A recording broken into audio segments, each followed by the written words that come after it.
Howdy, y'all. Professor Parks, PhD here. Um, I make content on astronomy, science skepticism, mental health. This video will be on the third topic. As you might have guessed, I'm not doing well. I am, as I like to say, sick and tired of being sick and tired. This is a video I wanted to do anyway, but the last week I found out, actually on my birthday, I found out about an incident that um, did not sit well with me. And so I thought, uh, I still don't really know how I'm going to handle it. I haven't been in a good headspace really since, for a couple of different reasons. This was not really a trigger for the current depression that I'm in. Honestly, the main trigger is simply just stress from work, and I can't seem to put together 2 hours of sleep concurrently to save my life. I cannot remember the last time I had more than say 4 hours of sleep at one time. Uh, Definitely not within the last week. So sleep good. If you don't get the sleep, then particularly if you suffer from any sort of mental illness, you're gonna feel it on the back end. But anyway, so this video is titled "Why is it important to talk about mental health?"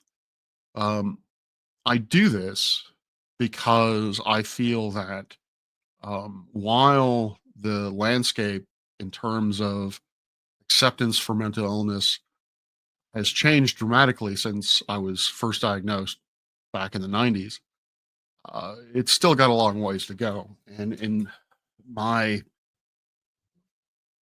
opinion, for what it's worth, is that it seems to me like it's plateauing. The the growth or the education of mental health to the public seems to be plateauing somewhat. So I feel that talking about my experiences, because that's really the only experience I can really say with any sort of certainty, not a psychologist, I think is important because it gives someone access to a lived experience. If they So they can actually see what bipolar 2 looks like, what depression looks like, that sort of thing. I do it on this channel along with my lectures for another reason, because having gone through this and having gone through academia with this, I feel it is of particular importance, or at least my messaging can have more of an impact, I suppose, on students.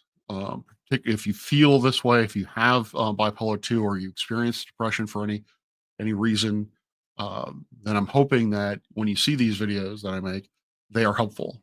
Um, if only to know that there are those that may be able to uh, empathize with your situation out there. And if you're a student on my campus, then please feel free to reach out to me if you want to talk about it. My door is always open, assuming that I am awake and in here. I tend to work late nights. But anyway, so the incident that I was talking about and sort of what motivated me and what sort of asked occasionally I've asked the question, should I split the mental health component from the astronomy, from the science skepticism? Because I don't know how much of an overlap. Well, if you look at a Venn diagram of it, of my audience, I don't know how much of an overlap one has to do with the others. And so I've gotten a feedback that has pointed me in the direction that it should be split off. Um, my attitude so far has been, I'm going to be very specific in the title. So if you see something that is going to be mental health related and you don't want to watch that, then please feel free to skip it. Um, so I put out a video sometime in February. Well, let me back up a second. Sometime, I think in early March. Yeah, the March faculty meeting, I believe it was. Um, Thankfully, I was not live. I was not there in person. I was there over Zoom, or I don't know if I would have been able to handle myself or purport myself properly. Because during that meeting, we had a representative from the threat assessment team here on George Mason campus. Needless to say, I was not impressed with what that gentleman had to say. To give you an idea of what this is, there are 3 states in the union that actually have passed a law that states that universities, state universities, must have something like this in existence. And this something is some sort of program that can identify and deal with threats to campus in terms of um, violent behavior and or homicidal ideations or suicidal ideations. I'm not going to really get into that thing. For example, to give you an idea of the mindset, ours was put into place after the Virginia Tech shooting, mass shooting. I'm not going to really get into that because I have very strong feelings about the bullshit that is that initiative. Not saying that that sort of thing should not be in place. It's just the motivations that I feel are fairly evident behind it that are the reason for the bullshit. But anyway, regardless of all that, I was not impressed with what the gentleman had to say. Effectively, um, it's one of these things where if you see something, say something. I asked him, are there resources for people to go to? Is if they see something, can they actually go to a mental health clinician and say, hey, this is what I saw. Does this rise to the level of threat? Um, he basically said, just go to your colleagues.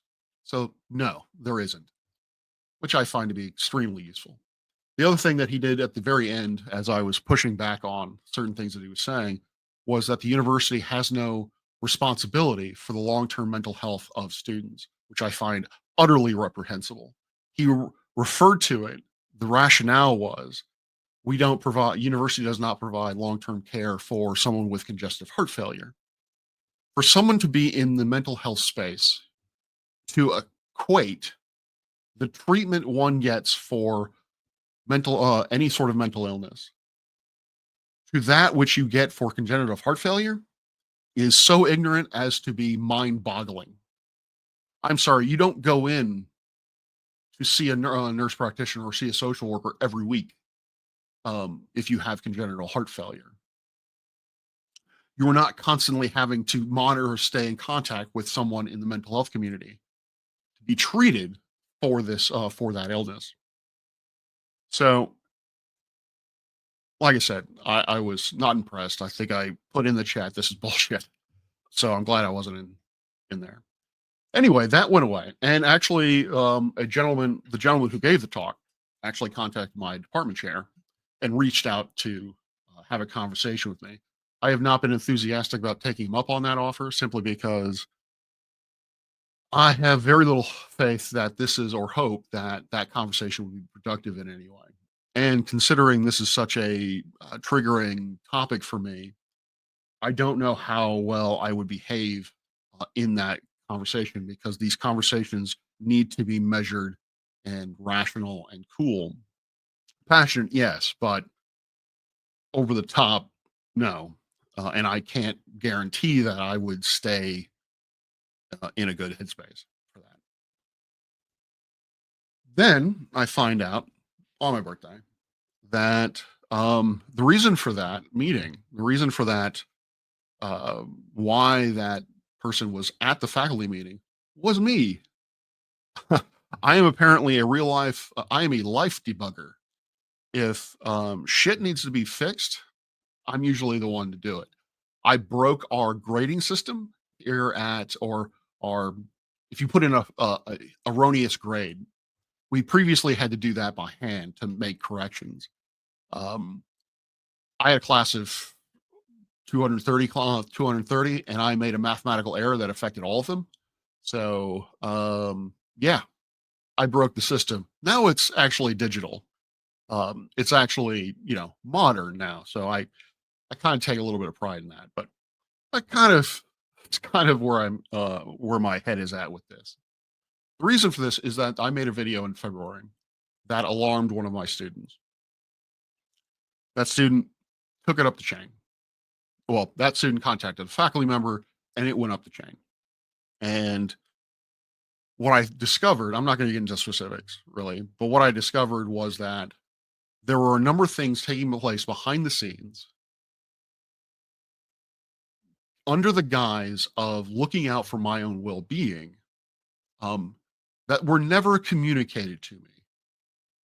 For one thing, the universe doesn't have my address, which I find to be remarkable, which actually is kind of a good thing because if they had my address, I'm pretty sure they would have, then I would have had a welfare check called on me.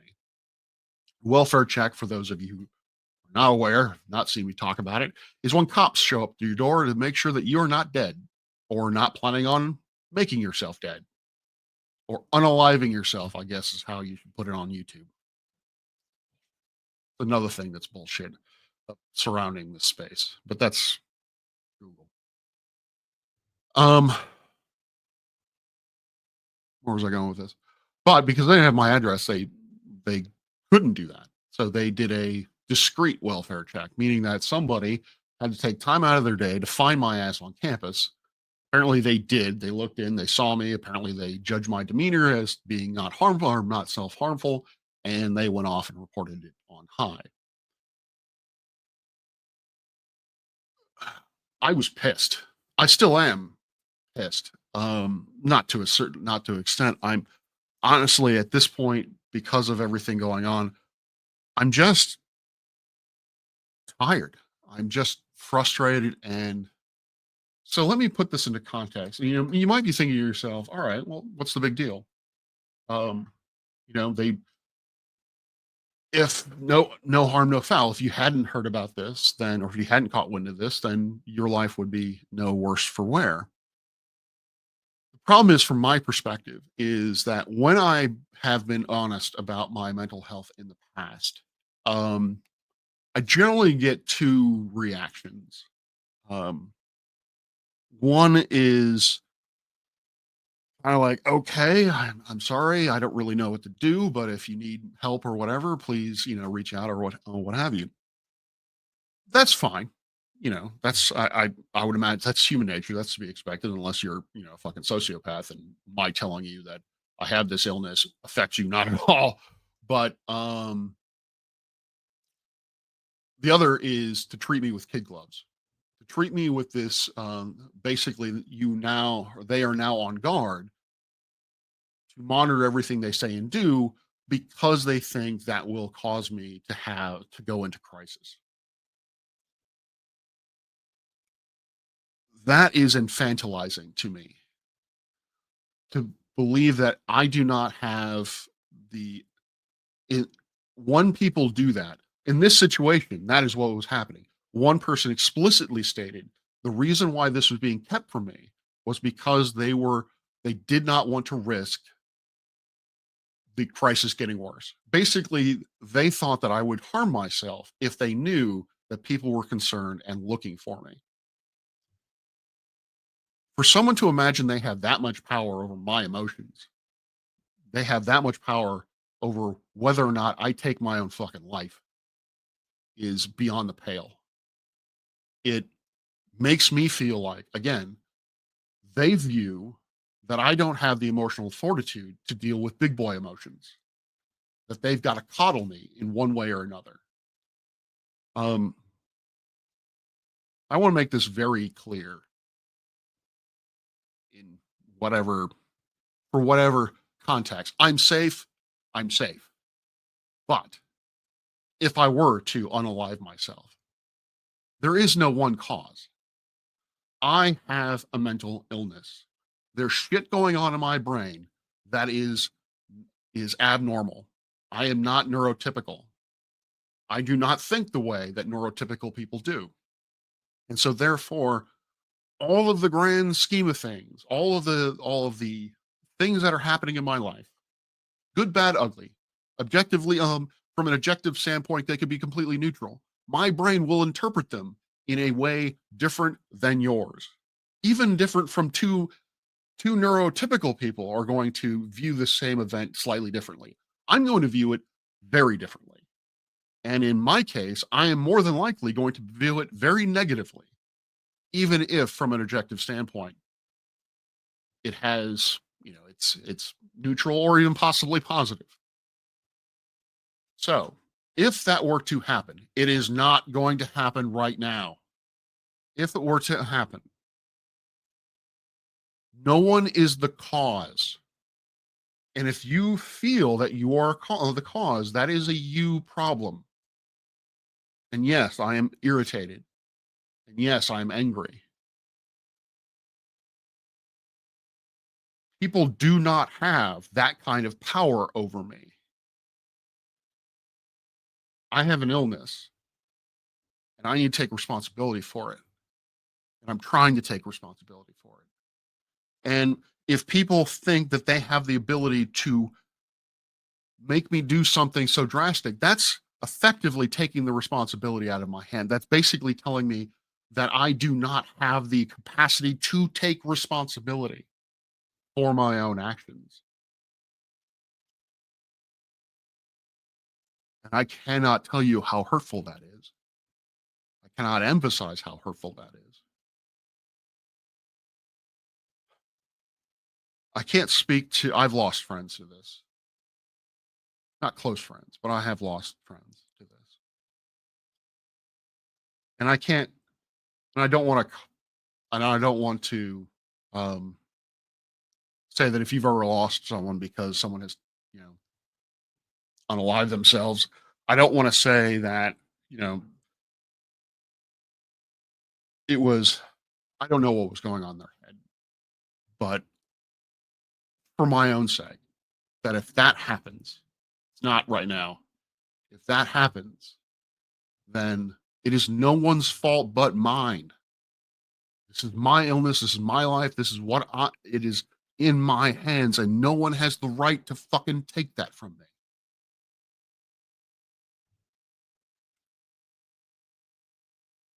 Certainly, no one has the right to fucking take it from me without fucking talking to me about it. Sorry, that was getting back to the whole welfare check thing.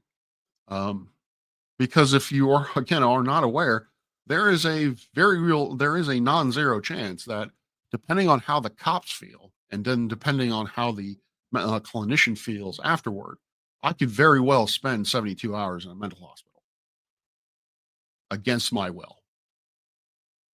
If you haven't been to a mental hospital, I've been to a mental hospital and I've been in jail.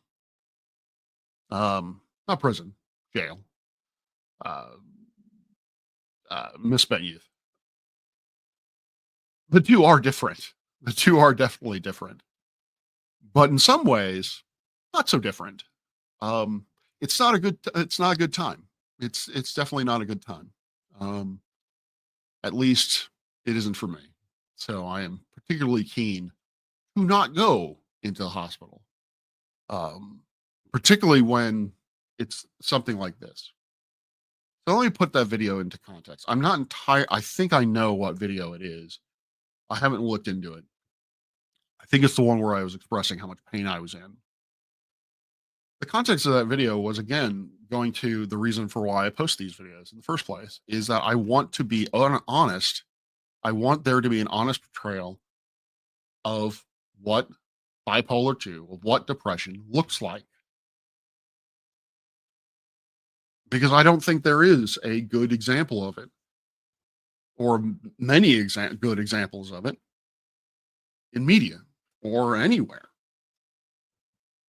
And I think it's vital if we are going to try to, if I want the knowledge or understanding of mental health to continue an upward trajectory, then these sorts of things need to be brought into light. These sorts of feelings, these sorts of moods, these sorts of thoughts need to be brought into the light, into as public a forum as possibly can be, so that people can see it. And what I would like is, I'm not saying that I don't appreciate the concern that folks have for me. I'm not saying that at all. And I'm touched by how much people have reached out to me. But I'd also like you to understand that this isn't about me. What I'm doing, these videos, are about someone who is suffering from bipolar 2, from depression.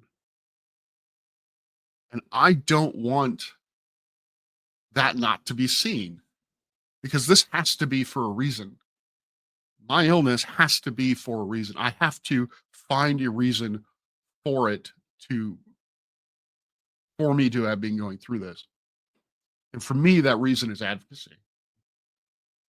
Is that if I can show people what is what this disease is and what this disease does, then they can become better educated and they can better understand when they meet someone who has it or if a loved one has it.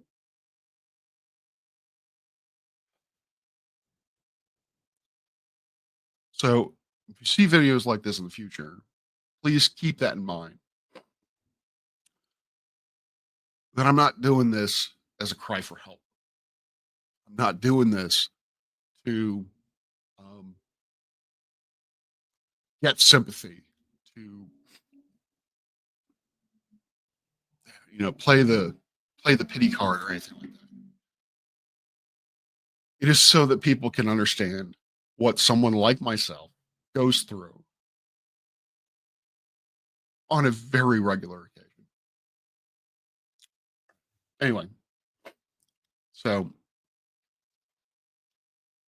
bottom line is I have elected to continue to keep my mental health videos on this channel because again, I think it is vital.